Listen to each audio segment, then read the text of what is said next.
Welcome back to my channel Puja's lifestyle. I hope তোমরা সবাই খুব ভালো আছো, আমিও বেশ আছি। তো প্রথমে সবাইকে জানাই ভেরি গুড মর্নিং।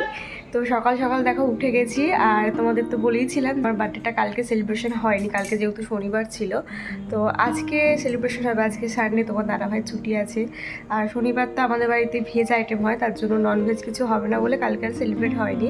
তো আজকে সন্ধ্যেবেলা ইভিনিংয়ে পার্টি হবে, তো ছোটোখাটোর মধ্যে ফ্যামিলি মেম্বারদের সবাইকে নিয়ে। তো যা হবে সবটাই তোমার সাথে শেয়ার করব। তো সকাল থেকে কি করছি তার জন্য সকাল থেকে আজকে ব্লগটা শুরু করলাম। আজকে রান্নাবান্না আছে, সেই রান্নাবান্না আমিও করব।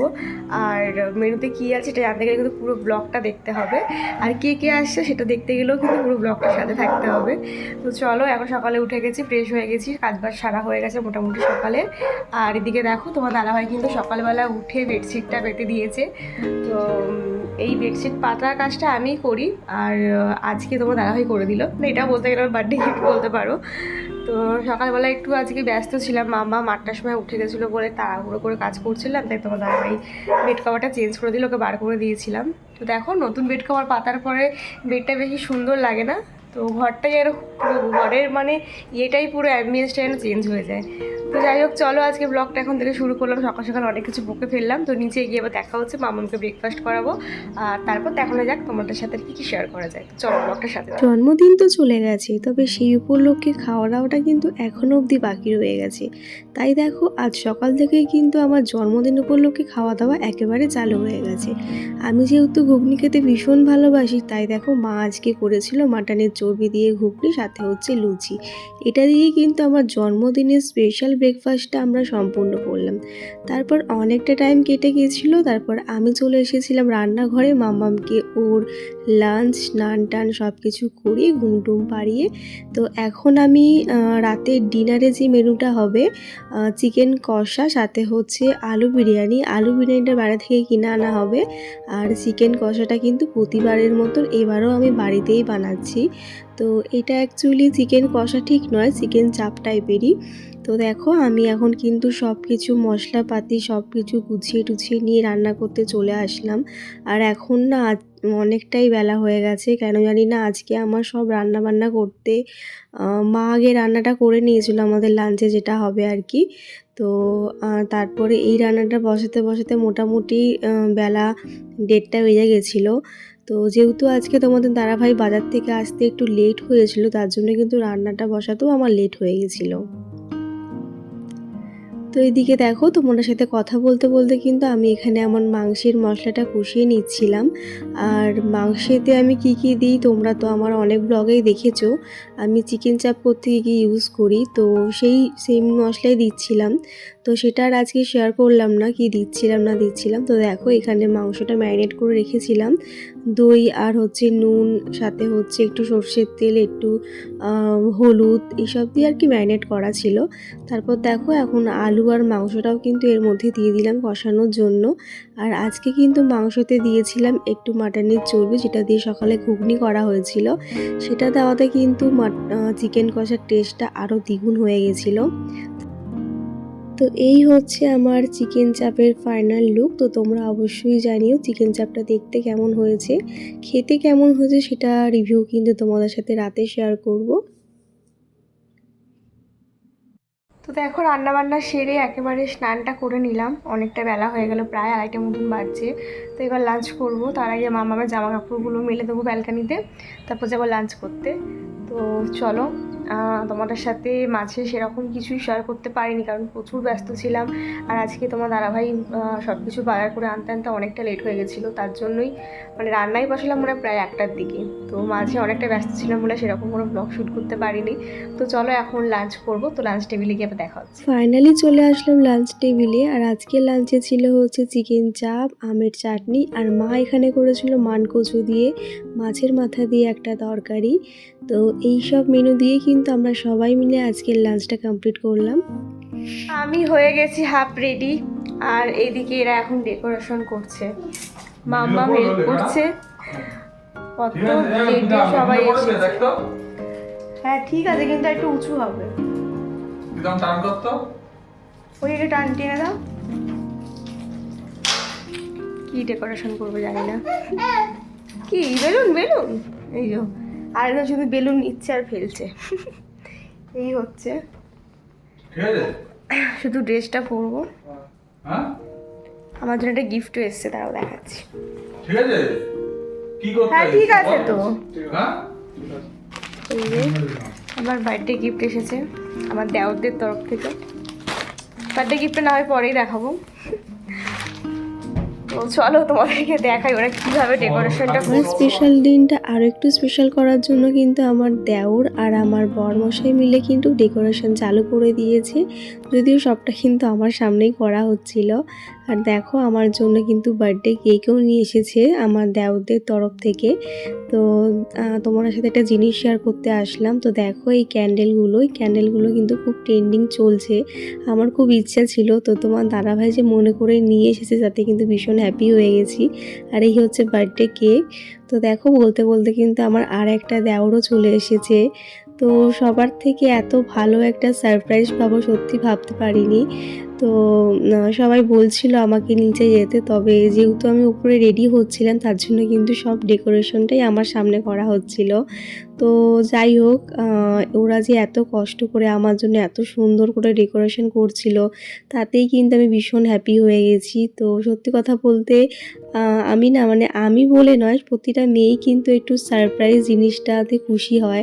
তো আমারও ঠিক তেমনটাই, আমি ভীষণভাবে হ্যাপি হয়ে গেছিলাম সবাই আমার জন্য এত কিছু অ্যারেঞ্জ করেছে বলে। আমি ভেবেছিলাম কেক কাটিংটা হবে, তবে এই এত সুন্দর করে যে ডেকোরেশন করে আমাকে মানে সবাই অবাক করে দেবে সেটা কিন্তু আমি ভাবিনি। তো দেখো বলতে বলতে আমি ড্রেসটা পরে নিয়েছিলাম। তো ওরা আসার আগে আমি রেডি হয়ে নিয়েছিলাম, ওরা একটু মার্কেটে গিয়েছিলো। তো মার্কেট থেকে আসার সময় কিন্তু এই বেলুন, কেক, তারপরে হচ্ছে এত কিছু আমার জন্য গিফট কিনে নিয়ে এসেছে। তো আমি ভীষণভাবে হ্যাপি হয়ে গেছিলাম। তো আমি এতটা কিন্তু আশা করিনি, আমি ভেবেছিলাম নর্মাল একটা কেক কাটা হবে। তবে দেখো আমার জন্য কত সুন্দর করে নিজের হাতে সবাই মিলে ডেকোরেশন করছিল। তো দেখো তোমার দাদাভাইয়ের কিন্তু এই আইডিয়াটা এরকম রাউন্ড করে বেলুনটা দেওয়ার। আর তাছাড়া কিন্তু আমার এই দুই দেওর মিলে কিন্তু ভীষণভাবে হেল্প করেছে। দেখো ওরা সবাই মিলে কিন্তু আমাকে খুশি করার জন্য এত সুন্দর একটা ডেকোরেশন করেছে। তো তোমরা জানিও পুরো ডেকোরেশনটা কেমন লাগছে, আমার তো ভীষণ পছন্দ হয়েছিল। এত কিছুর মধ্যে সবথেকে যেটা বেশি খারাপ লাগছিল সেটা হচ্ছে দিদি আর রিজু, ওদেরও আসার কথা ছিল। তো দিদি আর রিজুর প্রচণ্ড ঠান্ডা লেগেছে, তাই আর ওরা আসতে পারলো না। তো ওদের জন্য মনটা ভীষণভাবে খারাপ হচ্ছিল। তো দেখো বলতে বলতে কিন্তু আমার বার্থডে পার্টিতে সবাই গেস্টরা চলে এসেছে। তো বার্থডে পার্টিটা কিন্তু খুব সিম্পলভাবে সেলিব্রেশন করা হয়েছে, বেশি কাউকে বলা হয়নি। তো আমার সারাদিনের সাথী আমার দুই বান্ধবী, তাদেরকে না বললেই নয়। দেখো তাদেরকেও কিন্তু তাদের পুচকুদের নিয়ে ইনভাইট করেছিলাম, আর আমার 3 দেওর। তো এই কয়েকজন মেম্বার নিয়ে কিন্তু আমার বার্থডে পার্টিটা ছোটোভাবে সেলিব্রেশন হয়েছে, একদমই ঘরোয়াভাবে। আর আমার না বার্থডে পার্টিটা যেন বাইরে সেলিব্রেশন করতে ভালো লাগে না, কারণ বাইরে সেলিব্রেশন করলে তখন বাবা মাকে পাওয়া যাবে না। সবাইকে নিয়ে হয়তো বাইরে যেতেই পারি, তবে বাবা মা তো বাইরে যাবে না। তাই প্রতিবারই আমার বার্থডে বলো বা অ্যানিভার্সারি বলো, সবটাই কিন্তু আমরা বাড়িতেই সেলিব্রেশন করি, ছোট করে হলেও আমরা বাড়িতেই করি, তাদের ফ্যামিলির সাথে কাটানো যায় এই আর কি। তো দেখো ফাইনালি দেখো আমার বার্থডে কেকটা, তার মধ্যে কিন্তু এই ক্যান্ডেলগুলো লাগিয়ে নিয়েছিল। ক্যান্ডেলগুলো দেখো কত সুন্দর দেখতে, যখন জ্বালানো হয়েছিল না তখন পুরো যেন মনে হচ্ছিল লাইট জ্বলছে। তো এই হচ্ছে ফুল বার্থডে ডেকোরেশন, তোমরা অবশ্যই জানিও। আর এদিকে দেখো বার্থডে গার্লও কিন্তু রেডি হয়ে গেছে, মানে আমি। আর দেখো কে কে আছে সবাইকে একটু দেখিয়ে দিলাম। তো সত্যি বলতে এত আনন্দ হচ্ছিল যে কি বলবো। আর দেখো বাবাও চলে এসেছে, বাবার পায়ে প্রচণ্ড ব্যথা, তাও কিন্তু বাবা এসেছে। তো বাবা যতক্ষণ না আসছিল ততক্ষণ আমি কেক কাটতে পারছিলাম না, কারণ আমি পুরো ফ্যামিলির জন্যই কিন্তু আমার বার্থডেটা প্রতিবার এখানে সেলিব্রেশন হয় বাড়িতে। তো দেখো এখন কিন্তু রেডি হচ্ছে। এদিকে দেখো মামাম কিন্তু চিরুনি নিয়ে চলে এসেছে বার্থডে কেক কাটবে বলে।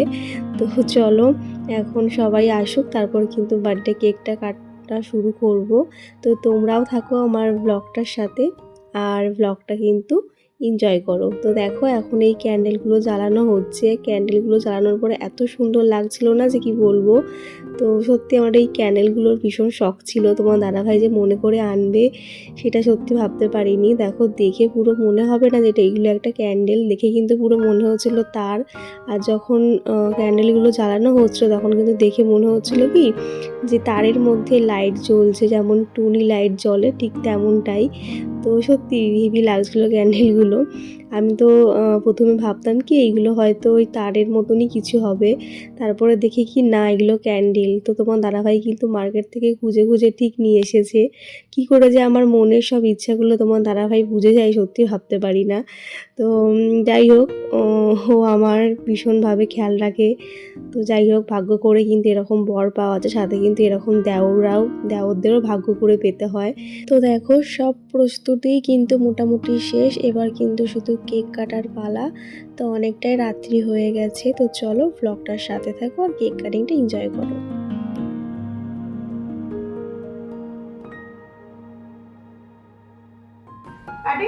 কাটো। কি মোমবাতি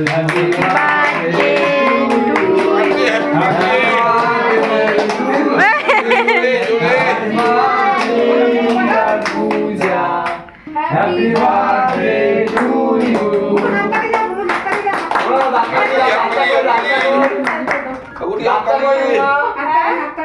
বার্থডে কেক তো কাটা হয়ে গেল, এবার কিন্তু একে একে সবাইকে খাওয়ানোর পালা। তো প্রথমটা কিন্তু শুরু করলাম আর মাম্মামকে দিয়ে, তো ওকে একটু খাওয়ালাম। তারপর দেখো সব কচি কাচাদের দলদের খাইয়ে দিচ্ছি। তো দেখো সবাইকে একে একে খাওয়াচ্ছি, আর আমার যে কী যে আনন্দ হচ্ছিল তোমাদেরকে বলে বোঝাতে পারবো না। শুধু রিজুকে ভীষণভাবে মিস করছিলাম, কারণ কোনো বার্থডে কিন্তু ওকে ছাড়া আমার সেলিব্রেশন হয় না। যদিও এই সময়টা ওর এক্সাম পড়ে, তো তার জন্য 2 বছর ধরে দিদি আসতে পারছে না। তবুও যে আগের দিন সারপ্রাইজ দিতে এসেছিলো, আগের ব্লগে তোমরা দেখিয়েছো, তো সেটাতে আমরা ভাবতে পারিনি যে দিদি আসবে। তো সত্যি সেদিনও ভীষণ হ্যাপি হয়ে গেছিলাম। তো দেখো একে একে কিন্তু সবাইকে খাইয়ে দিচ্ছি। আর দিদির জন্য খুব খারাপ লাগছিলো, কারণ সেই মানুষটাকে ছাড়া আমি একেবারে অসম্পূর্ণ। তাকে নিয়েই কিন্তু আমাদের ফ্যামিলি, তো ফ্যামিলির একটা মেম্বার না থাকলে কিন্তু অনেক বড় একটা খারাপ লাগা কাজ করে। তো ঠিক তেমনটাই আমাদের সবার খুব খারাপ লাগছিল। তার মধ্যে আগের দিন শনিবার ছিল, দিদিকে পার্টিটাও দিতে পারলাম না। তবে হ্যাঁ, দিদি যখন নেক্সট টাইম আসবে তখন দিদিকে বার্থডে পার্টি দেওয়া হবে। তো দেখো কেক খাওয়াতে খাওয়াতে আমার মুখেই লাগিয়ে দিল। তো যাই হোক, এখন সবাইকে কেকটা খাইয়ে দিলাম। তারপর দেখো আমি সবার জন্য কেক আর পায়েস নিয়ে এসেছিলাম। দিদি আগের দিন যে কেকটা নিয়ে এসেছিলো সেই কেকটা থেকেও কিন্তু সবাইকে দিয়েছি। আর এই দেখো আমার সব বান্ধবীরা সবাই হাই করছে। তো দেখো কেক আর 2 রকম কেক আর পায়েস দিয়ে কিন্তু সবাইকে এখন স্ন্যাক্সটা দিয়ে দিলাম, যদিও এখন অনেকটাই রাত্রি হয়ে গেছে। আর এদিকে দেখো আমার মাম্মাম আর ওর ভাইয়া মিলে কিন্তু দুষ্টুমি শুরু করে দিয়েছে।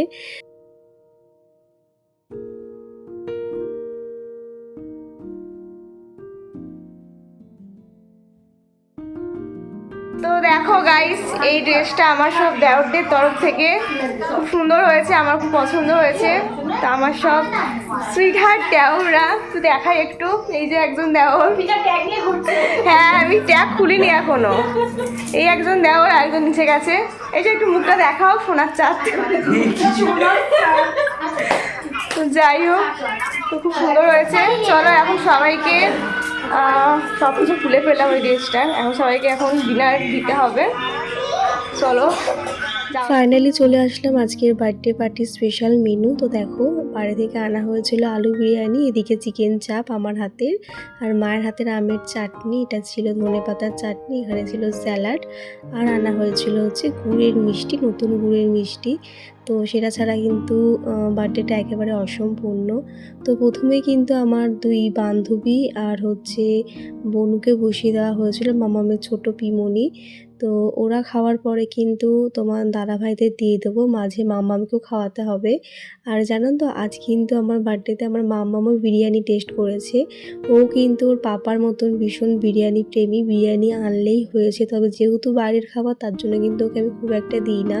তো দেখো সবাইকে খেতে দিয়ে কিন্তু আমি একটু গল্প করে নিচ্ছিলাম সবার সাথে। আর আজকের বার্থডে সেলিব্রেশনটা যে এত সুন্দরভাবে সম্পূর্ণ হবে সত্যি ভাবতে পারিনি। অল্প টাইমের জন্য হলেও কিন্তু ভীষণভাবে মজা হয়েছে। তো তো সত্যি আমি পুরো সারপ্রাইজ হয়ে গেছিলাম, সবার সাথে এত সুন্দর একটা মুহূর্ত কাটাতে পারবো ভাবতে পারিনি। তবে দিদিকে ভীষণভাবে মিস করছিলাম। তো কি করা যাবে, দিদি যখন নেক্সট টাইম আসবে তখন দিদিকে পাঠিয়ে দিয়ে দেবো।